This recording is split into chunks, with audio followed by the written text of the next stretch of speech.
digamos, cortito. No sé qué piensan, Marcos, si por ahí nos estaría bueno que intercambiáramos con las personas que están aquí, ¿no?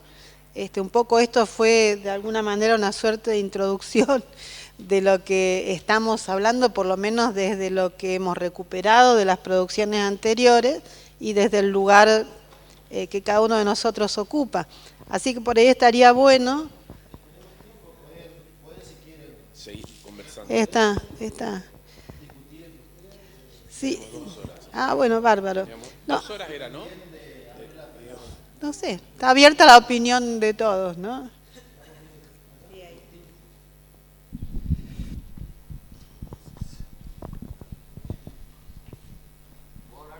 Sí, se escucha bien. Después lo vamos a tener en el registro, es importante el registro audiovisual que podamos escucharnos después dentro de 10 años. Pasar y los riesgos de la participación. Gracias. Yo quería hacer 2 comentarios que escuchándoles me inspiraron. Uno, pensaba en los riesgos de escuchar, el ejercicio riesgoso del escuchar y qué implica cuando invitamos a que nos cuenten cosas que no vamos a saber qué hacer con eso. Y también me preguntaba eso porque me pasó varias veces haciendo trabajo en salud comunitaria que a veces las expectativas de quien te cuenta, porque finalmente confía en vos y te lo cuenta, genera una especie de sin lugar. Y decía, bueno, y esos son los riesgos del escuchar, o sea, también está ese lugar omnipotente que desde dónde estás escuchando, qué pretendés que tu escucha repare, ¿verdad? Pero también decía que cómo trabajar eso, ¿no? Me quedé con esa inquietud después de escuchar. Y lo otro es, me pasa mucho esta discusión sobre los moralismos progresistas, en este sentido, ¿no? Decía un compañero en La Habana su definición de pornografía, decía, pornografía es el erotismo del otro, o sea, es la construcción diferenciada y juzgada, ¿no? Entonces cuando escuchaba estas cosas que hablábamos recién sobre cómo trabajamos con la diferencia humana, con el otro diferente. Me venía mucho en Paraguay, en el 2012 hubo algo que alguna gente llamamos golpe de Estado parlamentario, otros llaman juicio político, y se saca el gobierno de Fernando Lugo en ese momento. Y había una gran discusión porque de una mirada nosotros le decíamos golpistas a los otros, y los otros se decían soberanos. Como que nosotros éramos bolivarianos y habíamos vendido el Paraguay a la izquierda, no sé, postsoviética, no sé. Pero era indialogable. Entonces yo me quedé mucho pensando si nosotros pudiéramos en algún momento hacer un encuentro de fascistas en rehabilitación progresistas. En serio. Marcos, no me toman en serio.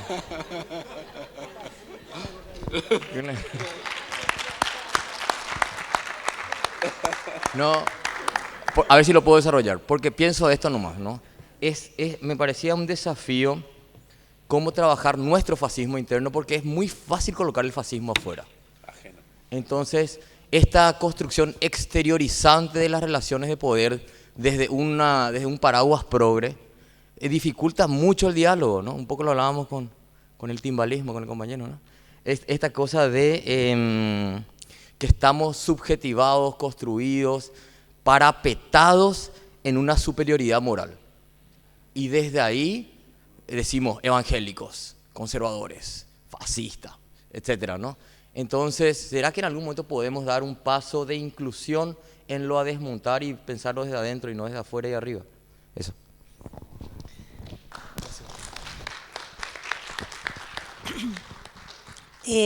Yo quisiera, en relación a este planteo acerca no solamente de la escucha, sino de la inclusión, de la diferencia, de la diversidad, me refiere a uno de los programas que yo creo que nosotros estamos trabajando en la universidad, yo diría más desafiantes, pero también con un enorme compromiso institucional, que es desde el 2011 la universidad está implementando un programa institucional de pueblos indígenas. Y esa experiencia, que además la tomamos como una política institucional, porque sería más fácil anclarla en alguna de las partes que tenemos en la universidad. Por ejemplo, hay ciertas facultades, como puede ser la Facultad de Artes, la Facultad de Humanidades, que se apresta más fácilmente a incorporar aspectos que tienen que ver con no solamente con la reflexión, sino con las políticas de interculturalidad. La universidad lo tomó como un programa transversal. Y en ese sentido yo creo que, por eso digo, es un gran aprendizaje institucional. Y yo cuando decía hoy que esto hay que pensarlo en términos también de estrategia de trabajo, me refiero, por ejemplo, voy a hacer algunas referencias al programa. El programa tiene una estructura de gestión que incluye una comisión, pero de activa participación en todas las decisiones del programa, que tiene representación de las comunidades de referentes, obviamente de las 3 etnias principales de esta región, Toba, Mocoy y Wichí. Esos referentes que trabajan y bueno, ya se han integrado desde el 2011, están trabajando con nosotros, son quienes están dándonos orientaciones muy precisas acerca de cuáles pueden ser las modalidades de trabajo. Así hemos planteado no solamente sistemas tutoriales de estudiantes para el acompañamiento de los estudiantes indígenas que hoy están cursando desde el 2011. Nosotros hemos tenido alrededor de 350 estudiantes indígenas becados.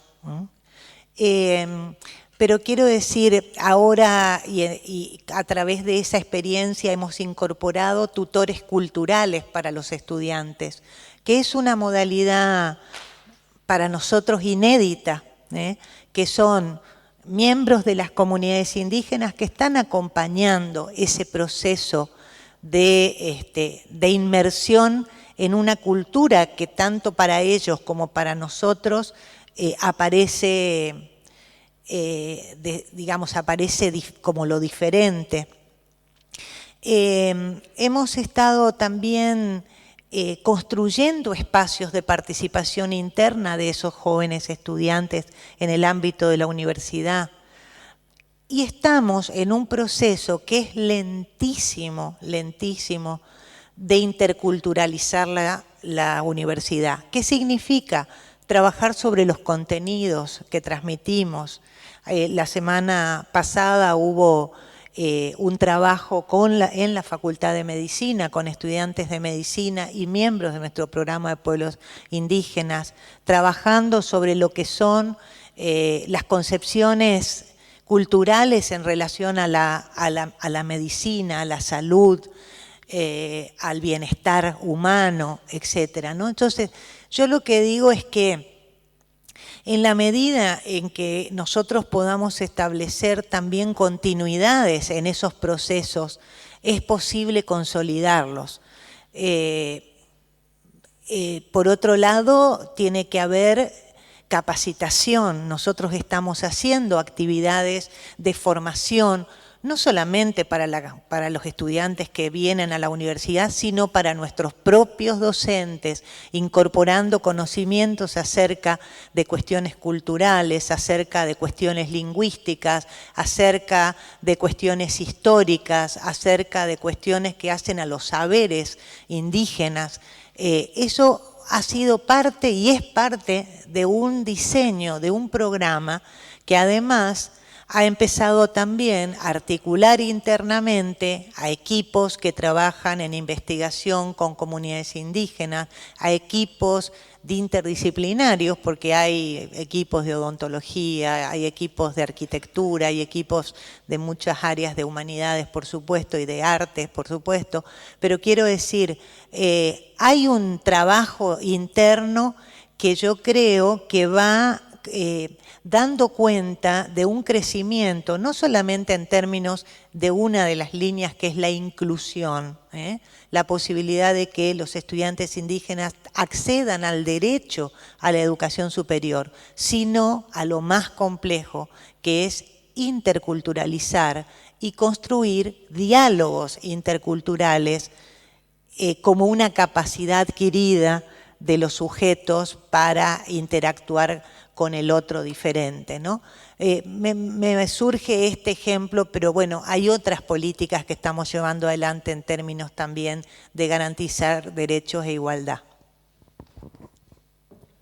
Me parece que es bueno el ejemplo y quiero retomar. Creo que el desafío acá de nuestro compatriota paraguayo es un desafío muy importante de los espacios progresistas de Latinoamérica, digamos, ¿no? La construcción de un lenguaje en común que podamos incluso poder establecer diálogos. Creo que a veces hay una ruptura entre sectores progresistas o sectores que queremos de verdad políticas universales de inclusión, de verdad el beneficio de las mayorías.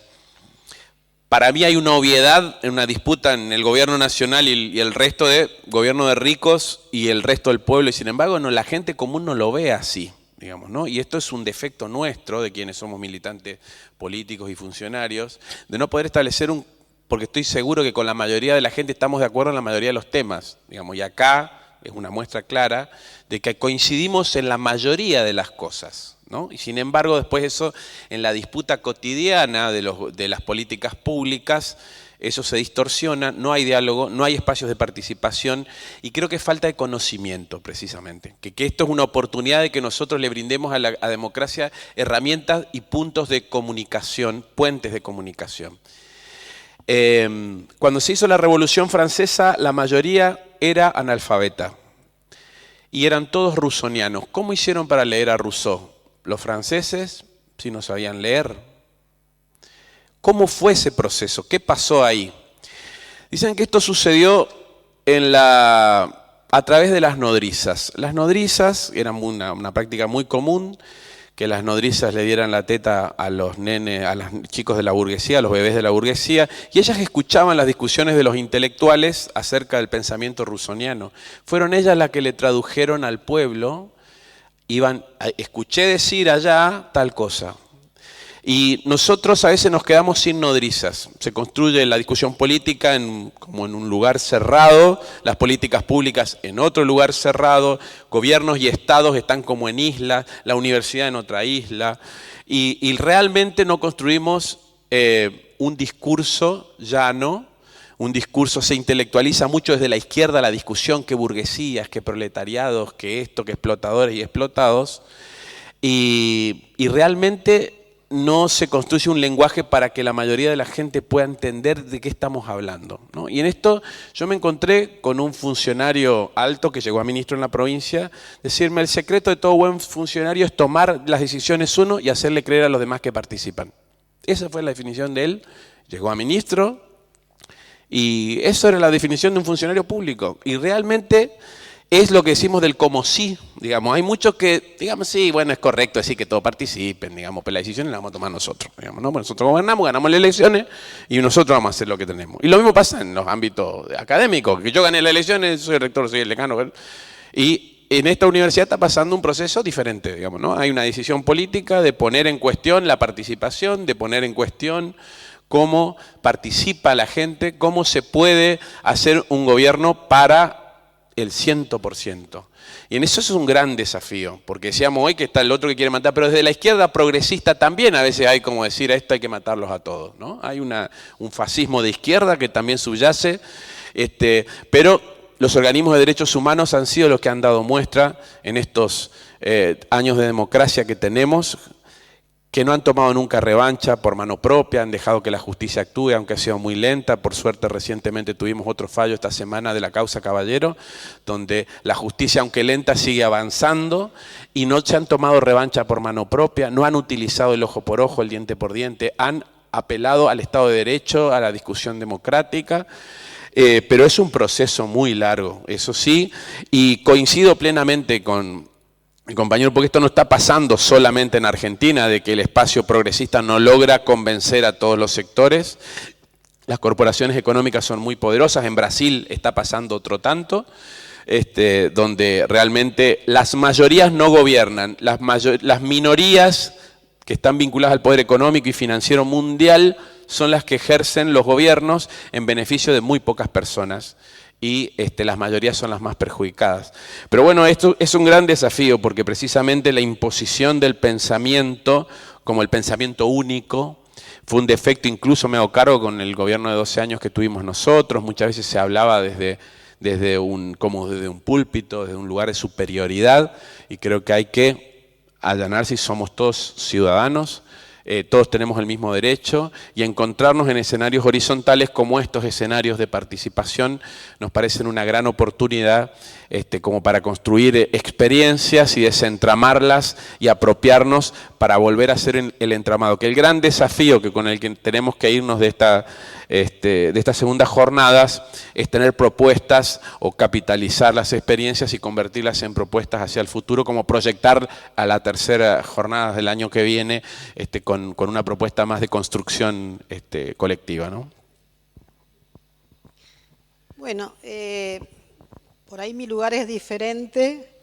He leído mucho las inquietudes de las personas que han trabajado en el primer taller y con lo que planteabas respecto de los organismos de derechos humanos y los avances, a mí me viene muy bien ese ejemplo porque me parece que a través del análisis de los organismos de derechos humanos y de la problemática de derechos humanos, uno puede capaz entender lo que es una construcción cultural. Nosotros justamente en el tema de derechos humanos, en general, terminamos circunscribiéndolos al área jurídica. Entonces, derechos humanos es juzgar, derechos humanos es condenar, derechos humanos es agarrar las leyes y ver cuál falta y tratar de que surja. Y esto no es así. Por lo tanto, cuando queremos educar en derechos humanos, desempolvamos normas jurídicas, antecedentes y todo lo demás y le enseñamos a la gente eso. Con esto yo no quiero decir que los juicios y sus logros sean cuestión menor. Yo he trabajado desde el año 82 en esta línea, cuando juntábamos datos y fotitos para que llegara este momento que llegó después. Pero digo, los derechos humanos preceden largamente a la ley. ¿No es cierto? Los derechos humanos han surgido detrás de las masacres. Dijimos que había derecho a la vida después que nos mandamos a degüello a media humanidad con las guerras mundiales. ¿Cuántas mujeres han tenido que morir para que comencemos a plantearnos que debiera haber leyes de protección? Y falta muchísimo. Estamos discutiendo hoy por hoy una ley que casi no tendría sentido que la discutiéramos a esta altura del partido. Tenemos leyes que castigan supuestamente. En Corrientes acaban de absolver a un tipo, 2 mujeres de un juzgado de 3, 2 mujeres, un tipo que estaban todas las pruebas arriba de la mesa que cometió un femicidio. Y las juezas juzgaban que la piba andaba con pollera corta, que es un poco lo que decías vos respecto del fachito, o lo que decía el amigo de Paraguay, ¿no es cierto?, que tenemos todos en la cabeza. Entonces pongo este ejemplo porque digo, por ahí, en esta cuestión de la premura en política, nosotros desde que vino la democracia estamos diciendo, hay que ocupar espacio, nos juntamos con cualquiera, porque hay que ocupar el espacio político, pero ¿qué queda en la gente? ¿Cómo trabajamos la conciencia de la gente? La gente ha quedado reducida a un contagio afectivo. Síganme, los quiero, no los quiero, estos roban, los otros son chorros. Y la gente no tiene elementos para pensar. ¿Cuándo vamos a empezar a construir eso? Desde los distintos lugares. Ocupemos espacios políticos, no hay ningún problema, pero acompañemos esos procesos con verdaderos análisis culturales en cada comunidad, en cada lugarcito. ¿Queremos construir una cultura de la paz? Bueno, en cada barrio hay que reflexionar. ¿Cuánto de violencia tenemos adentro? Nos cuesta entender que las escuelas tienen pibes violentos porque la escuela es violenta. La escuela es violenta. Nosotros hace poco hicimos un taller donde los pibes de la provincia pizarrones y pizarrones, yo soy de Corrientes, diciendo las barbaridades que los profesores les devuelven. ¿Cómo yo quiero tener un pibe que sea pacífico si tiene que sentarse horas delante de gente que habla cosas que no le interesan, que tienen que escuchar permanentemente la admonición de que vos venís los negros, que tus viejos toman alcohol y papá y papá? Entonces nosotros los educadores, además de pedir que nos aumenten el sueldo, que es absolutamente legítimo, algún día tendremos que parar y preguntarnos qué es lo que estamos haciendo. ¿Qué es lo que pasa entre lo que nosotros pensamos y lo que los pibes piensan? Que yo quiero la excelencia en el lenguaje y condeno el telefonito porque los pibes no se entiende que hablan pi. Déjalo que hablen así. Entendé por qué los pibes están hablando de esa manera. ¿Por qué los chicos prefieren enchufarse a un celular y no dialogar? Todo tiene un porqué. Mientras que yo no me plantee realmente entenderlo, esto va a ser de mal en peor y las distancias entre adultos y pibes van a ser cada vez más grandes. Entonces digo, ocupemos espacio, hagamos leyes, pongamos dispositivos, pero si no le damos vida, y la única forma de darle vida es con conciencia. Nosotros podemos poner todos los 24 de marzo que querramos en los calendarios escolares, pero miren, en Corrientes por lo menos las maestras al costado de la fecha le dicen a los pibes, esto es un tema que no se discute en la escuela, porque hay distintas opiniones. Lo lamento, no es un tema opinable, esto es una realidad, está condenado. Entonces, ¿cómo yo puedo a esta altura del partido permitirme eso? Y no hay debate pedagógico real, no hay debate en la escuela. Hay cosas que tenemos que remover y esto me engancha con algo que habían planteado las personas en el primer encuentro. Las instituciones, tal como las conocimos en el gobierno anterior, cayeron, lo lamento muchísimo. En la forma en que las teníamos que tomar, que vamos a alimentar este proyecto, de aquello, no está. ¿Cómo hacemos para trabajar ahora? Con estas herramientas que tenemos. Yo vengo de una generación donde no teníamos ni ni nada. Íbamos a pata, yo trabajé en las ligas agrarias en Corrientes, íbamos caminando, yo era docente, me iba a dedo a la escuela, en fin. Eran otros recursos. Tenemos que reaprender esto preguntándonos nuestros propios objetivos con lo que tenemos que hacemos. Y la única forma, desde mi modesto punto de vista, es generando conciencia. Y conciencia, cultura y participación son indivisibles, van juntas. Solo participativamente y solo escuchando al otro y entendiendo y con el compromiso de mi lugar, de mi rol. Porque también hay una cuestión folclórica de que, bueno, lo que la gente dice es sagrado. No, señor. Vos sos docente, vos tenés una obligación. Este pibe tiene que aprender a ser creativo, este pibe tiene que aprender a defenderse en la vida. Conozco lo que a este pibe le pasa. Presto atención a su cultura, la comprendo. Vamos a ver cómo juntos podemos ir juntos a la construcción de ese escenario creativo que esa persona necesita. Porque hoy le podemos enseñar computación, lo que ustedes quieran. Cuando ese pibe sale al mercado laboral no le sirve para nada. Lo único que a ese chico le puede servir es ser crítico, creativo, poder reinventarse en el escenario que corresponda. Y quieren que les diga, para mí, docente de 34 años, el pibe tiene que quererse. Tiene que quererse y sentirse persona. Si nosotros docentes lo tratamos como el objeto de la educación o lo que a ustedes se les ocurra, este pibe no se quiere, este pibe se regala. Este pibe se vende en esta cultura de muerte de los jóvenes que todos hemos contribuido a generar. ¿Es pesimista? Lo siento en el alma. Yo no soy pesimista. Si yo tengo una enfermedad bastante embromada, la única forma de curarme es ponerme las pilas y emprender el camino.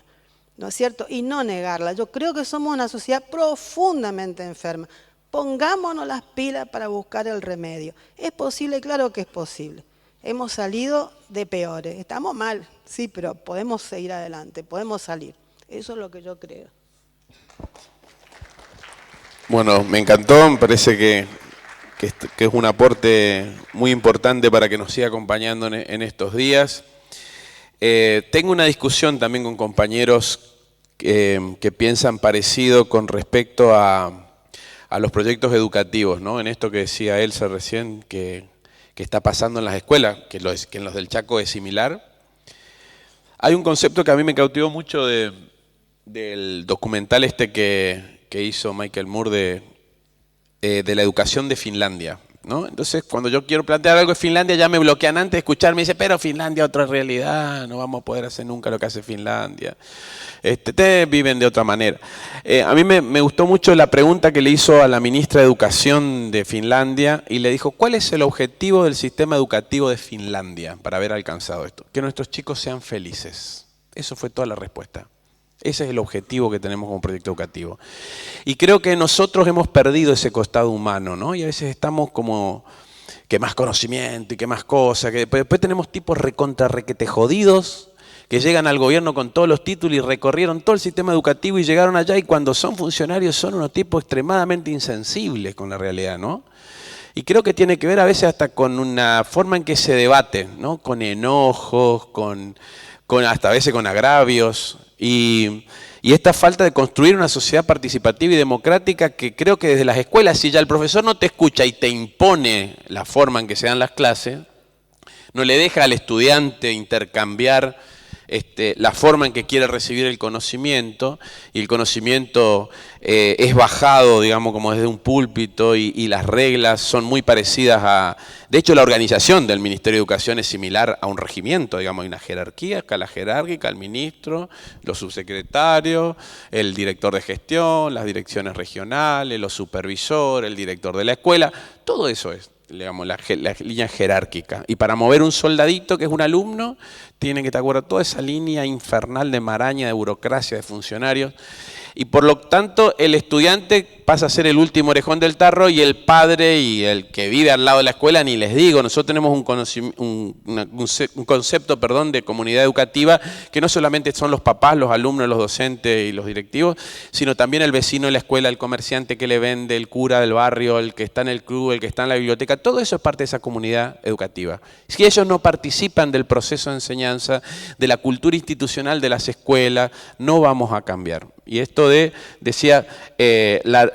chocar con la realidad, que no significa ser pesimista, sino decir, parto de que esta es mi realidad. La única forma que solucionemos el problema es que nos hagamos cargo de que el problema está instalado.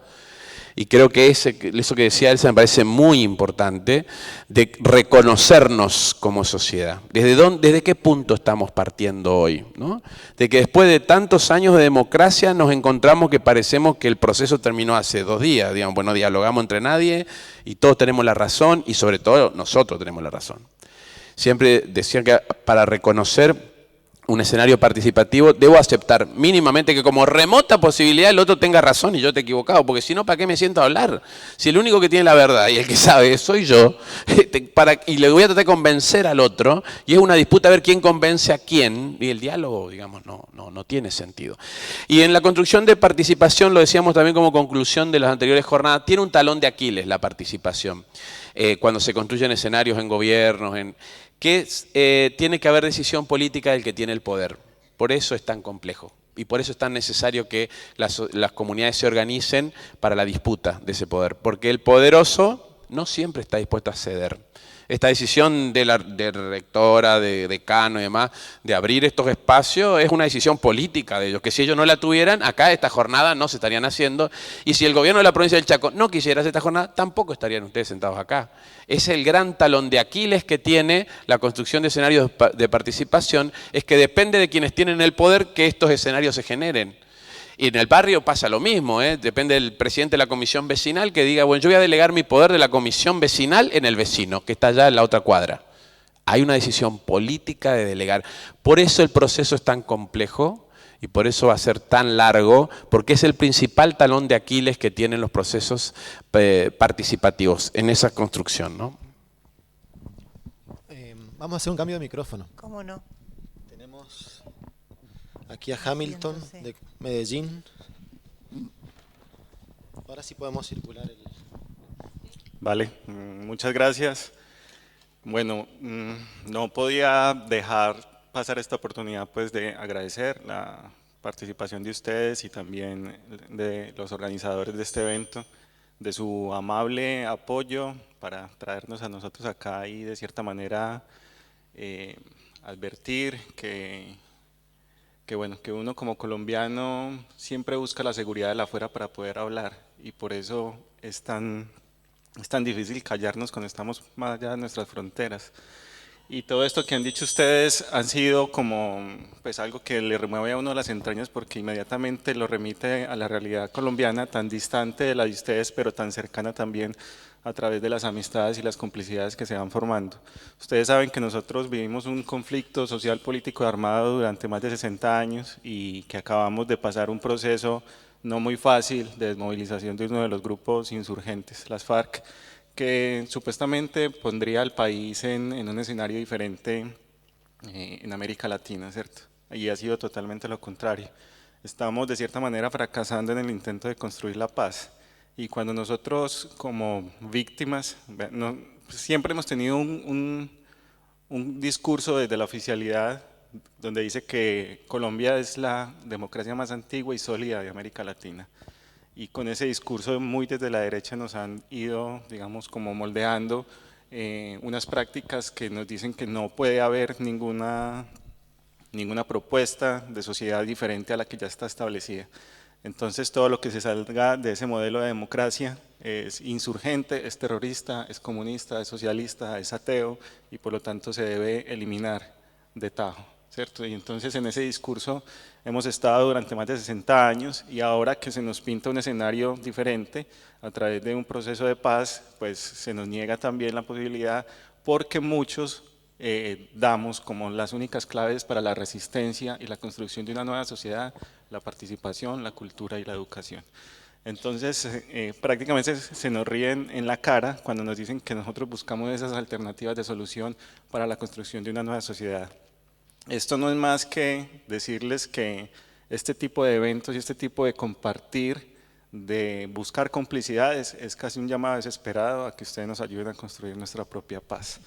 Es eso, ¿cierto? Solamente a través de este tipo de mensajes, de estos apoyos, de estas complicidades logradas, podremos construir nuestra propia paz en Colombia. Y no es la paz de las armas, no es la paz de los conflictos, es la paz de la unidad latinoamericana, y es la paz que se construye en estos escenarios. Seguramente tengo muchas cosas más por decir, pero me voy a guardar algunos comentarios para invitarlos pues a que continúen con nosotros acá, y que nosotros que venimos de Colombia pues encuentren también pues como un par de soldados de estas ideas de paz y de unidad latinoamericana. Gracias.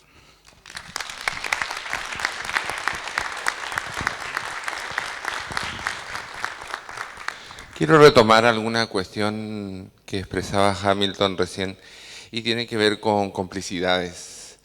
En los ámbitos en que nos toca trabajar, generalmente se establecen bandos. Quién está allá, quién está acá.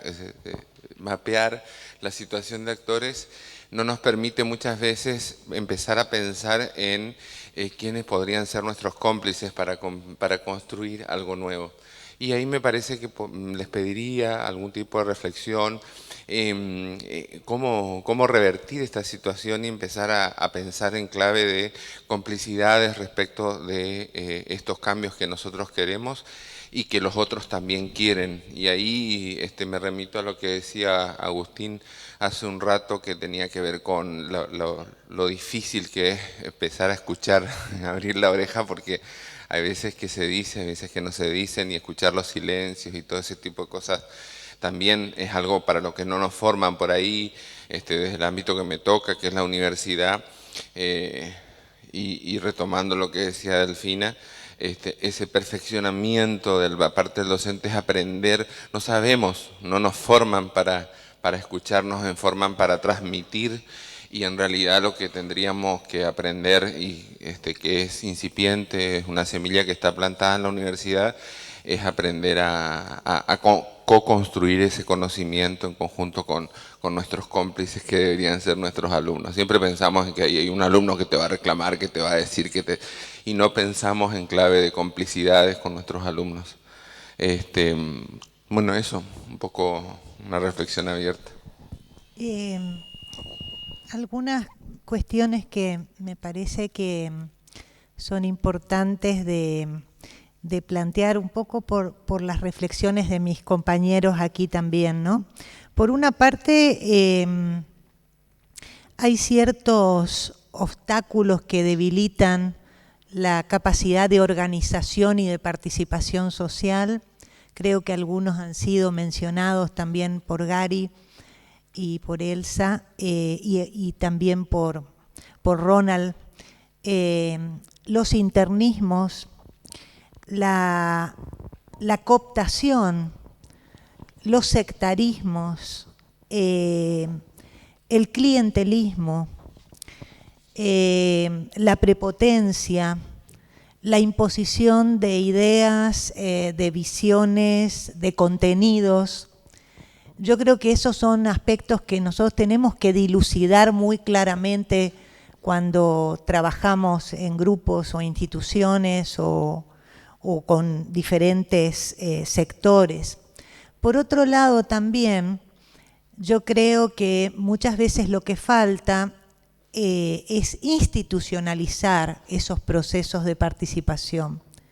Nos quedamos en experiencias, nos quedamos en programas, nos quedamos en iniciativas, pero cuando yo hablo de institucionalizar, estoy hablando de cómo se crean dentro de las instituciones y las organizaciones estructuras de participación, de gobierno que plasmen esa diversidad también de la que están compuestas las organizaciones. Yo creo que en el caso, vuelvo a lo que más conozco, que es el caso de la universidad, la estructura colegiada de gobierno ha sido una herramienta muy potente. No es suficiente, ni es la quinta maravilla, pero la posibilidad de tener una estructura de gobierno, es decir, vos decías, bueno, el que llega al poder, sí, yo tengo una representación institucional como rectora de esta universidad y soy portadora de ideas, soy portadora de propuestas y soy portadora de un liderazgo sobre la institución. Pero yo tengo estructuras que no solamente son estructuras de control, sino son estructuras de participación. Yo tengo un consejo superior, que es por donde tengo que hacer pasar los programas, las decisiones que tienen que ver con la distribución de los recursos y el presupuesto de la universidad, donde tengo que aprobar las normativas que regulan la actividad y la convivencia institucional, y en esa estructura de consejos directivos o consejo superior hay una representación que se puede discutir en términos de cuál es el peso que tienen esos sectores dentro de la representación, pero hay autoridades de las unidades académicas, hay representantes del claustro de profesores, hay representantes del claustro de auxiliares de docencia, de egresados, de estudiantes, del personal de servicios y de administración. Y en esa estructura de conducción hay intereses que hay que acordar, que negociar, hay intereses que hay que consensuar en la medida de lo posible, pensando en el interés común, pensando en los objetivos que permiten el desarrollo integral de la institución. Entonces, vuelvo, no es solamente con buenas intenciones, con personas clarificadas, con personas formadas, capacitadas hay que dejar estructuras institucionales eficaces para promover procesos de participación en las instituciones. Entonces yo creo que muchas veces la discontinuidad de las políticas, que la vemos en el ámbito educativo, en el social, de vivienda, de salud, tiene que ver con no haber construido una base sólida de participación en las estructuras institucionales, desde abajo para arriba. Porque eso genera también una gran resistencia. Cuando es muy difícil, o es más difícil, trabajar, gestionar, gobernar una institución cuando hay que articular intereses diversos y siempre hay intereses diversos. No es lo mismo la priorización, la expectativa y la necesidad que guía la actividad de un grupo, de un colectivo estudiantil, que la que guía al cuerpo de profesores o de investigadores, o la que guía al sector que trabaja todos los días en la administración, en los servicios de la institución. Para mencionar los que son intereses internos, pero las instituciones están atravesadas permanentemente por otros intereses que están representados en el afuera, pero que están adentro, ¿no?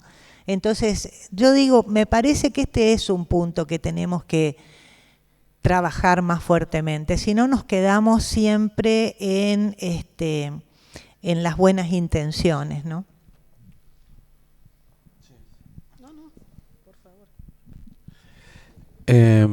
Sí,